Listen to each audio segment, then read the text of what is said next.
রেস্টুরেন্টের স্বাদে চিকেন কালি মির্চ বাড়িতেই বানাতে চাও?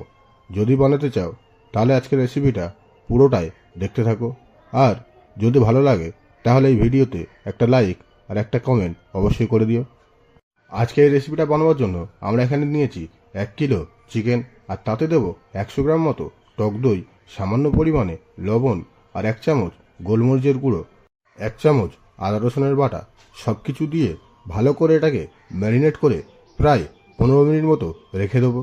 তারপর আমাদের যেটা করতে হবে, চুলাতে একটা কড়াই বসিয়ে নিয়ে তাতে 50 গ্রাম মতো রিফাইন তেল অ্যাড করে দেবো।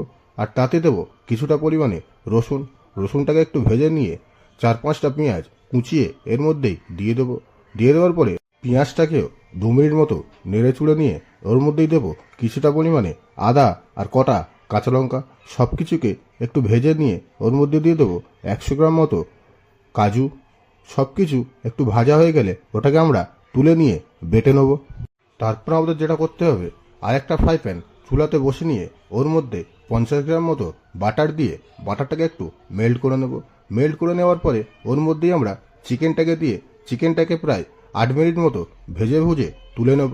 তুলে নেওয়ার পরে একটা কড়াই চুলার মধ্যে দিয়ে ওই বাটার আর তেলটা আমরা ওই কড়াতে দিয়ে দেব। তারপরে আমরা দেবো ওতে কটা গোটা গরম মশলাটা সামান্য ভাজা হয়ে গেলে ওর মধ্যে আমরা অ্যাড করব পেস্ট করে রাখা পেঁয়াজ আর কাজুটাকে। পেস্টটাকে অ্যাড করার পরে ওটাকে আমরা প্রায় 4 থেকে 5 মিনিট নেড়ে চুড়ে নেব। তারপর আমরা ওতে অ্যাড করব পরিমাণ মতো লবণ আর একটুখানি চিনি। সব কিছু দেওয়ার পরে আবারও 2-3 মিনিট মতো নেড়ে চুড়ে নেব।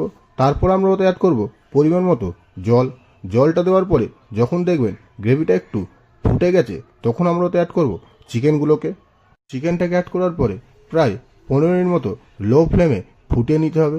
মোটামুটি যখন দেখবেন 80% মতো রেডি হয়ে গেছে, তখন ওতে দিতে হবে 1 চামচ গোলমরিচের গুঁড়ো আর কিছুটা পরিমাণে কস্তুরি মেথি, আর দেব সামান্য পরিমাণে গরম মশলা।